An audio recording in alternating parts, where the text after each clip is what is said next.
আজকের এই সময়টা গোটা ভাব দুনিয়ার জন্য তো মুসলমানদের জন্য তো বড় কঠিন, তার চাইতে বড় কঠিন ভারতীয় মুসলমানদের জন্য। আমরা যারা ভারতের মাটিতে বসবাস করি,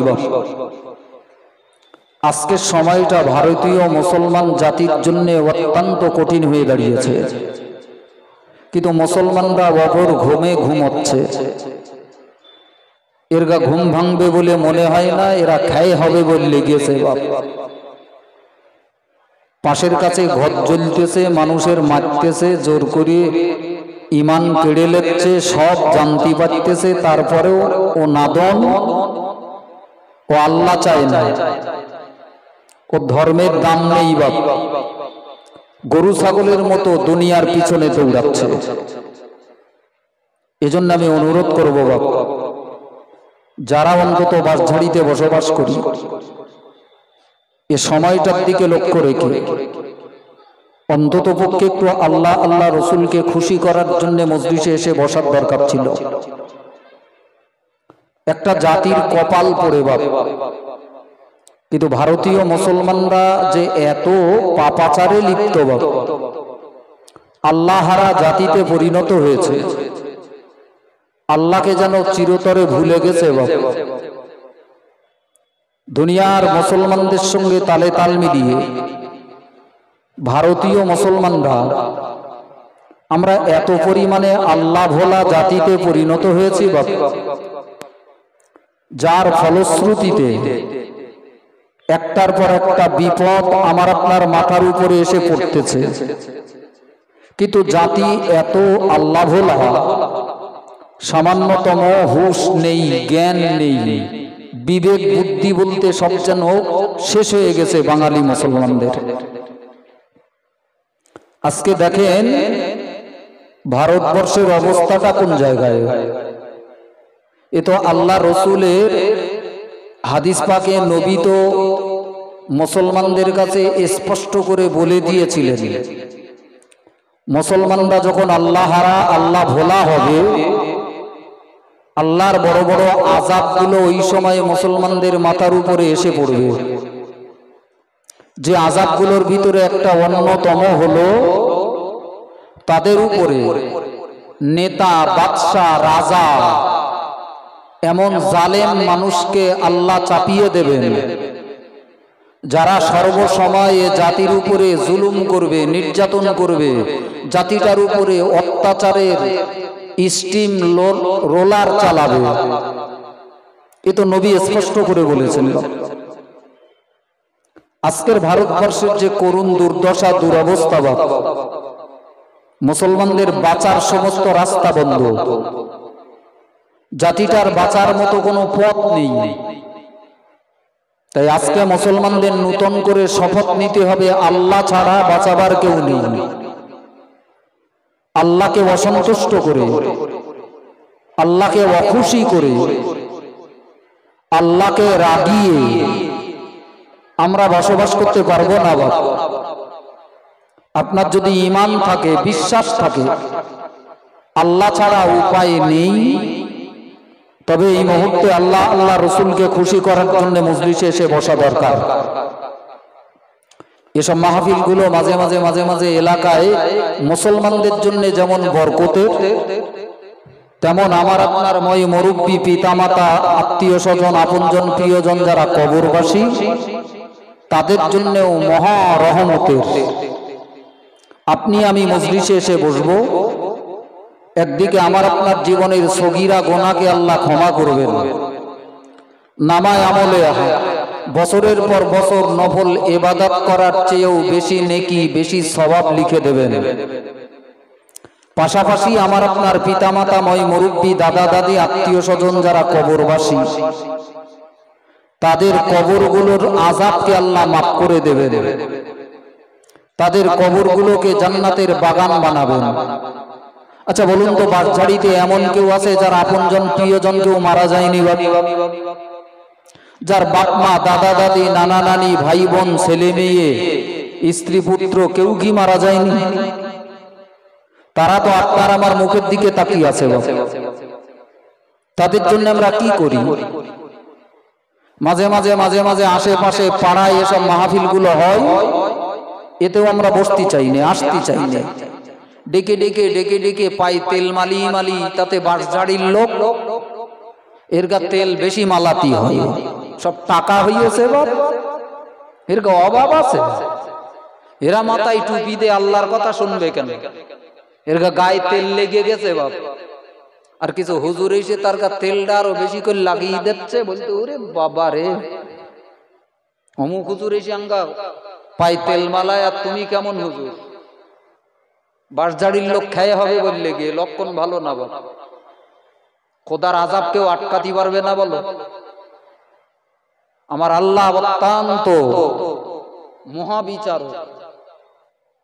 এজন্য আমি বাঁশঝাড়ির মুসলমানদেরকে বলছি বাবা, যে যেখানে রয়েছে আল্লাহকে যদি মানেন, আল্লাহকে যদি ভয় করেন, আল্লাহকে যদি বিশ্বাস করেন, এই মুহূর্তে মজলিসে এসে বসতে হবে। না বসলে জানবো আপনার ভিতরে খোদার প্রতি ভয় নেই, মহব্বত ভালোবাসা নেই। কি মুখী মুসলমান মুসলমান করে, গরুর গোশত খাচ্ছেন শুধু, মুখী মুসলমান সেজেছেন। ভেতরে যদি ঈমান থাকে, এই মুহূর্তে আল্লাহকে যদি ভয় করেন, মজলিসে এসে বসে, তবেই হবে ঈমানের সত্য দাবি। কানাসি দাঁড়িয়ে বিড়ি ফোঁকবেন, চার দোকানে বসে চুপচুপ করে চা খাবেন, আর কত মেয়ে লোক যাচ্ছে সেজে গুজে, তার গাদিক চাকিয়ে একটু গল্প গুজব করবেন, আর মুখী বলবেন আমি আল্লাহ মানি, নবী মানি। এসব শ্যাবলামি আর কতদিন চালাবেন? লজ্জা নেই, হায়া শরম বলতে কিচ্ছু নেই। পাড়ায় দুদিনের মাহফিল কি করতে দেছো? হই হই করতে, হ্যাঁ? মজলিসি বসার লোক পাওয়া যায় না, হাড়ি হাড়ি বিরিয়ানি রান্না হচ্ছে। আরে বাপুরে, খাবার লোকের অভাব আছে বাপ। শুধু ইয়া নবী বললি হয়, শুধু ইয়া নবী বললি হয়।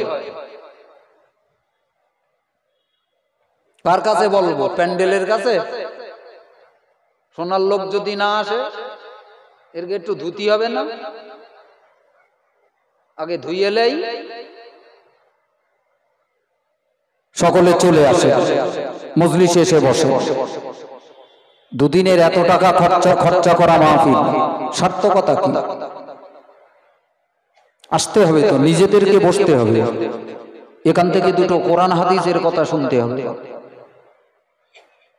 আমি আপনাদের কাছে লম্বা বিষয় নিয়ে কোনো কথা বলবো না, খুব ছোট্ট করেই এক একটা কথা বলেই বিদায় নেব। দেখেন, পৃথিবীর সমস্ত মানুষদের ভিতরে শ্রেষ্ঠ হলো ঈমানদার যারা। পৃথিবীতে কোটি কোটি লাখ লাখ মানুষ বসবাস করলেও ভালো কারা, শ্রেষ্ঠ কারা? যারা ঈমানদার। যারা কি? ঈমানদার। এখন ঈমানদারের ভিতরেও কোয়ালিটির পার্থক্য আছে বাবা। ঈমানদারের ভিতরেও ভালো মন্দ বিরাট পার্থক্য সূচিত হয়েছে। একদল মুসলমান বলে আমার গায়ে ঈমান আছে, নামাজ পড়া লাগবে না, আল্লাহকে লাই না বাপ, নবীর কথা মনে রাখে না। আবার একদল মুসলমান আছে একটু অর্ধেক নামাজ কালাম পড়তেছে, কিন্তু ভেড়ি ঘোগা হয়ে গে বাপ। ভেড়ি ঘোগা বোঝেন? মাঝে মাঝে দেখেন না ভেড়ি ঘোগ লেগেছে, এ ঘেরের পানি যাচ্ছে সব অন্য ঘেরে। ওইরকম ঘোগা লাগা কিছু মুসলমান আছে বাপ, নামাজ কালাম পড়তে কিন্তু অন্যদিকে ঘোগ লেগে। এক কথায় আমরা যদি আল্লাহ পেতে চাই বাপ, জাহান্নাম থেকে বাঁচতে চাই, আল্লাহর আযাব থেকে বাঁচতে চাই, রসুলের কথা কটা আমাদেরকে অনুসরণ করতে হবে। নবীর কথা ছাড়া আল্লাহ পাওয়া কখনোই সম্ভব না বাপ। রসুল বললেন তোমরা যদি ভালো হতে চাও তো দুটো কাজ দুনিয়ার যেসব মুসলমানরা করবে তারা ভালো মুসলমান হতে পারবে। তাদের কোয়ালিটিটা ভালো হবে, তাদের কপালে আল্লাহ জুটবে, জাহান্নাম থেকে বাঁচতে পারবে। এই দুটো কোয়ালিটি কি? দুনিয়াটা হলো পাপের জায়গা বাবা, এই দুনিয়াটা পাপের জায়গা। এখানে যেই বসবাস করুক, যেই আসুক, যেই কাটাক, যে হালাতে কাটাক, কিছু না কিছু পাপের গন্ধ, পাপের কাদা, পাপের ময়লা তার গায়ে লাগবেই। এ দুনিয়াটা এইরকমই। দুনিয়ায় বসবাস করব আর আমি সাচ্চা মানুষ হয়ে থাকব, এটা কখনো সম্ভব না। ব্যবসা করতে যেয়ে, কারবার করতে যেয়ে, সংসার করতে যেয়ে, ছেলেপিলে মানুষ করতে যেয়ে কত রকম গুনার কাদা আমার গায়ে লাগবে। এই কাদাগুলোকে আমাকে আপনাকে ধুতি হবে। তার রাস্তা প্রিয় নবী রাসূলুল্লাহ আমাকে আপনাকে বলে দিয়েছেন, যারা দুনিয়ায় গুনাহ করে তারা খারাপ না, গুনাহ তো সকলের হবেই বাপ, কিন্তু গুনাহকে যারা পুষে রাখে, গুনাহকে যারা তওবা করে মুছে ফেলে না, গুনাহ করেছে সেই যুবক বয়সে, এখন বুড়ো হয়ে গেছে চাচা, এখনো তওবা করেনি। ছোটবেলার গুনাহ বুড়ো বয়স পর্যন্ত ঝুড়ি মাথায় করে ঘুরে বেড়াচ্ছে চাচা, এইটি হলো খারাপ। এটা অন্যায়, এটা জঘন্য, পাপ হতেই পারে, কিন্তু তাকে ধোয়ার রাস্তা আছে। যেমন দৈনন্দিন আমরা গোসল করি, গায়ের ময়লাগুলো ধুই, মাঝে মাঝে সাবান আতর মাখি, ঠিক ওই রকম ধর্মীয় আচরণের ভিতরে নবী সাল্লাল্লাহু আলাইহি ওয়াসাল্লাম বললেন কিছু আমল আছে যারা দৈনন্দিন পালন করবে, আল্লাহ তাদের ছোট বড় গুনাহগুলো আল্লাহ ঝরিয়ে দেবেন। জোরে বলুন, একটু জোরে বলেন। এক নাম্বার, আল্লাহর নবী বললেন যদি ভালো মানুষ হতে চাও, সৎ মানুষ হতে চাও, নেক মানুষ হতে চাও, এ আলাদা কোয়ালিটি বাপ।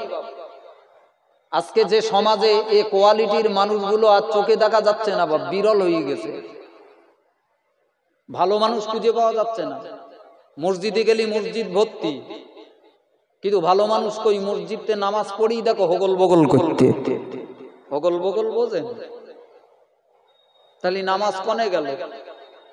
নামাজ তো মুসলমানদের ভালো বানাতে এসেছিল, সে নামাজ কই? পাঞ্জাবি গায়ে দেওয়া, টুপি মাথায় দেওয়া মুসলমানের অভাব নেই বাপ, কিন্তু বুকে হাত দিয়ে বলতে পারবেন আমি নামাজ পড়ি, আমি মিথ্যা কথা বলি নে, মানুষ ঠকাই নেই, হারাম খাই নেই, পরনিন্দা করি নেই, গীবত গেল্লা করি নেই, হক ফাঁকি দেই নেই? আছে?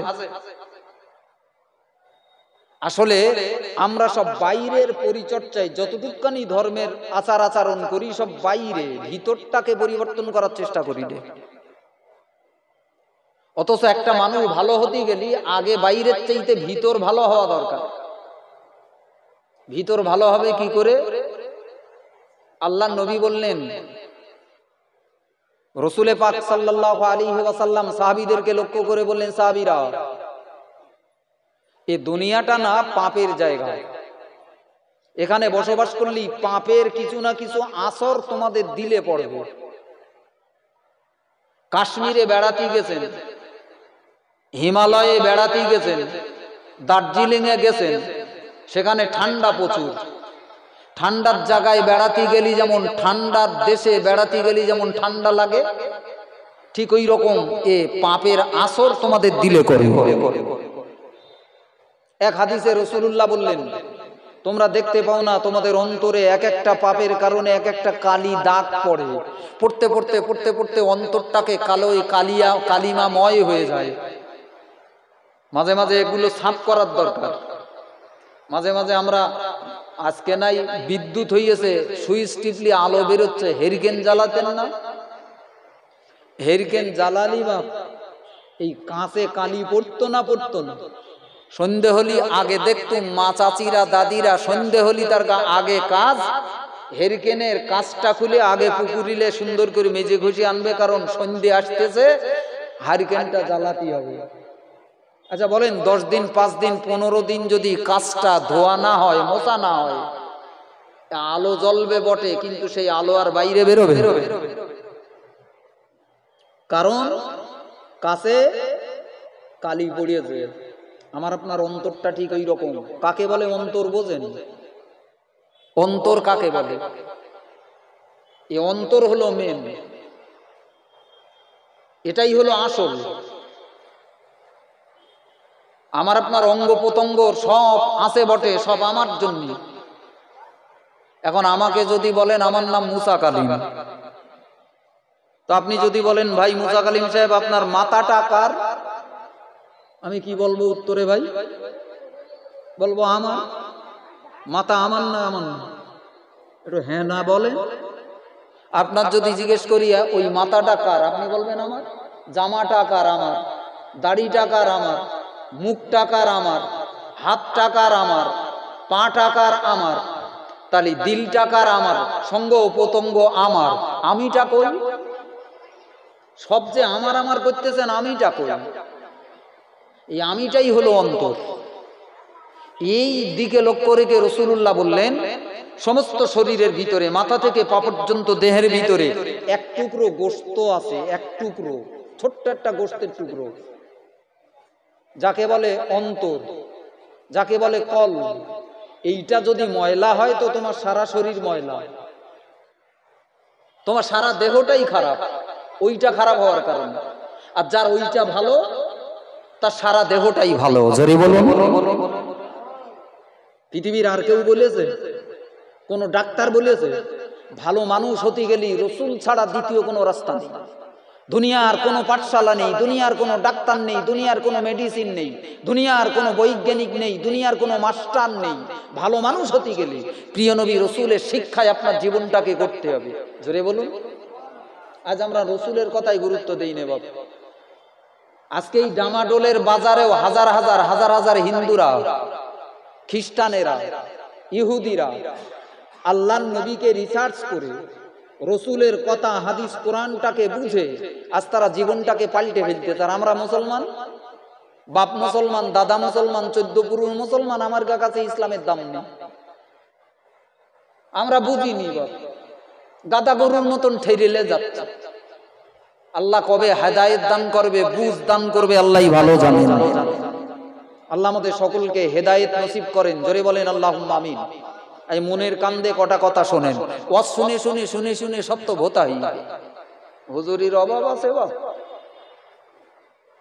আমরা নিজেরা ভালো হতেই পারছি না। ওয়াজ যার জন্য, ওয়াজ শুনবো কেন? নিজেকে ভালো বানাবার জন্য। সারা জীবন ওয়াজ শুনতেছেন, একবারও ভেবে দেখেছেন আমি ভালো হতে পেরেছি কিনা? তো ওয়াজ শুনে লাভটা কি? ওয়াজ শুনে লাভটা, ওয়াজ শুনতে হবে আপনার জীবনটাকে পাল্টানোর জন্য, জীবনটাকে শোধরানোর জন্য, ভুল থেকে বাঁচার জন্য, গুনাহ থেকে বাঁচার জন্য। তো সেটাই আসলটা হচ্ছে না, তো দড়িয়ে লাভ। আপনি যদি বলেন দোষ কার, শুধু আলেমদের দোষ দিলে চলবে না বাবা। হ্যাঁ, আলেমদের দোষ আছে বাবা। সে জামানার আলেমরা এই জামানার আলেমের মতো নেই। বসিরহাট হুজুরির ওয়াজের সঙ্গে এখন আমার গা মতন এই ছোট হুজুরগা তুলনা করে মনে করবেন যে হুজুর ওয়াজ করলো আর এখনকার হুজুররা ওয়াজ করতেছে, এ কি হচ্ছে? তাহলে হুজুরগা দোষ? হ্যাঁ, হুজুরগা দোষ আছে বাবা, কিন্তু শ্রোতাদের ওদের দোষ নিয়ে কথা বলা যাবে না, উভয়ের ভুল। সেই সৎ নেক আল্লাহওয়ালা আলেমের যেমন অভাব, তেমন শুধরানোর মানসিকতা সম্পন্ন শ্রোতার অভাব। আগের জামানার লোক সাদামাটা ছিল, কিন্তু এক বইয়ে ছিল, যা শুনতো যা বুঝতো তাই করতো। আর আমরা এখন সব রং পাল্টা নিয়ে গিরগিটির মতো হয়ে গেছি বাবা। গিরগিটি বোঝেন? ও যে গাছে যায় সে গাছের রং ধরে। ও এখন মাথায় টুপি দিয়ে মজের মজলিসি বসে নিয়ে হুজুর মতন দেখাচ্ছে। চায়ের দোকানে যাক ও চার খরিদ্দার হবে, রাজনীতির ময়দানে যাক ও রাজনীতির ক্যাডার হবে। মুসলমানরা গোল আলু বোঝেন? সেই রকম ভাবই মুসলমান জাতি, চরিত্রের অবনতি হয়ে গেছে। যাক, আমি আপনাকে রাসূলের কথা অনুযায়ী দুটো চারটে কথা বলবো, শোধরানোর নিয়তে শোনেন, অশুনে লাভ নেই বলে। সারা জীবন মাথায় টুপি দিয়ে একটা হুজুর কিনে এনে বসিয়ে দেবেন আর সে সারা জীবন ওয়াজ করবে, এতে আপনি ভালো হতে পারবেন না। ভালো হওয়ার জন্য আগে মনের দরকার। কিসের দরকার বলেন? হৃদয়ের দরকার। আমি যদি ভালো না হই ক্ষতি কার? আমি যদি পাপ পুষে রাখি, আল্লাহকে ভুলে যাই, আল্লাহর নাফরমানি করি, ক্ষতিটা কার হবে? আলেমদের হবে? হুজুরদের হবে? মসজিদ মাদ্রাসার হবে? না ক্ষতিটা কার হবে? কার ক্ষতি? কার জন্য কি ক্ষতি করছি? আমি ক্ষতি করছি, আমার ক্ষতিতে আমি তো পুড়ে মরব। তাহলে আমাকে শোধরাতেই হবে, আমাকে ভালো হতেই হবে, আমাকে পাল্টাতেই হবে। কি করে পাল্টাবো? পাল্টাতে হবে এই নসিহত শোনার মাধ্যমে, এই ওয়াজ নসিহত শোনার মাধ্যমে। যারা পাল্টাতে চায় আল্লাহ তাদের সামান্য বেশি শোনা লাগে না বলো, একটা আলেমের ওয়াজ শোনার মাধ্যমেই তাদের পরিবর্তন আসে। আর যারা ভালো হতে চায় না বাপ, দেখবেন যে কচুটা সেদ্ধ হয় না বাপ, বা যে বেগুনটা সেদ্ধ হয় না, ডন্ডা মেরিয়ে গেছে, ও ঘন্টার পর ঘন্টা জাল দেবেন, ও মাল গলবে না। গলবে বাপ? আর যে কচুটা গলবে বাপ, চুলোয় তুলে দেন, হাঁড়িতে দিয়ে একটু পানি দিয়ে গরম করেন, জাল দেন, ওর সাথে সাথে গলে যাবে। মানুষের ভিতরেও ঠিক ওই রকম, যাদের দিলটা নরম, যারা আল্লাহ চায়, পাপ থেকে বাঁচতে চায়, তাদের দিলটা নরম হয়ে যায়, আল্লাহর কথা মনে ওঠে। আমার মালিক একজন আছেন, আমার প্রভু একজন আছেন, যিনি আমাকে তৈরি করেছেন। জোরে বলুন সুবহানাল্লাহ।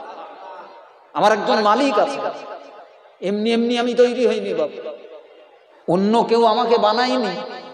আমার রিজেকের ব্যবস্থা যিনি করেন, আমার হায়াত মউতের মালিক যিনি, আমার জীবনের গোটা জীবনের সবকিছুর মালিক যিনি, তার নাম আল্লাহ। জোরে বলুন। ভাই আসলে আমার এখানে দাওয়াত ছিল না, 4-5 দিন আগে এই পরিচিত কটা ভাই এরা ফোন করতে, হুজুর আমাদের এই টাইমটা দিতে হবে।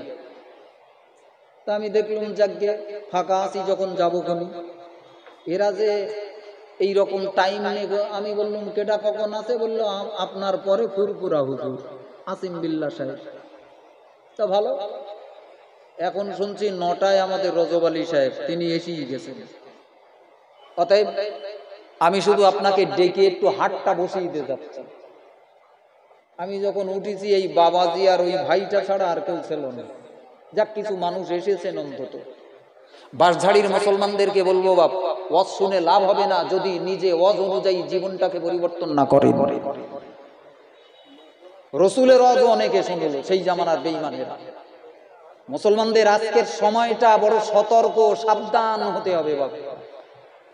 হৃদয়টার পরিবর্তন আনতে হবে। দেখছেন না কোন জায়গায় আমরা বাস করছি? ওয়াকফ নিয়ে কত কীর্তি হলো বাপ। ফেরাউনের কাহিনী শুনেছেন? আজকে নকল ফেরাউন আপনার সিংহাসনে বসে, তার চাইতে জঘন্য মাল ভারতবর্ষের গদিতে বসে কনেগার গটি কনে চালাচ্ছে, এসব বোঝা বড় মুশকিল, বুঝলেন? এই ইচ্ছা করে ষড়যন্ত্র করে পাকিস্তানের সঙ্গে একটা হুলুস তুলুস কাণ্ড করে মুসলমানরা এই যে ওয়াকফের কেলেঙ্কারি করিয়েছে, রাত 2:30-এর সময় ডাকাতি করে বেরিয়েছে, এইটা ঢেকতে হবে তো। চিন্তা করিয়েছেন? চিন্তা করিয়েছেন কিছু? এখনো বিড়ি ফুক ফুক করে গিলতেছেন, আর কবে শুধরাবেন? মুসলমানরা আর কবে পরিবর্তন হবে? এ জাতি মরবে বলে লেগেছে বলে। যাক, যারা বাইরে দাঁড়িয়ে আছেন মজলিসের ভিতরে আসেন, মাহফিলের ভিতরে চলে আসেন। আপনাদের আমন্ত্রিত বক্তা মাওলানা রজব আলী সাহেব তিনি মঞ্চে এসেছেন। আমি বিদায় নিচ্ছি, আমার জন্য দোয়া রাখেন। ওমা আলাইনা ইল্লাল বালাগ। মুহাব্বতে দরুদ শরীফ। আল্লাহ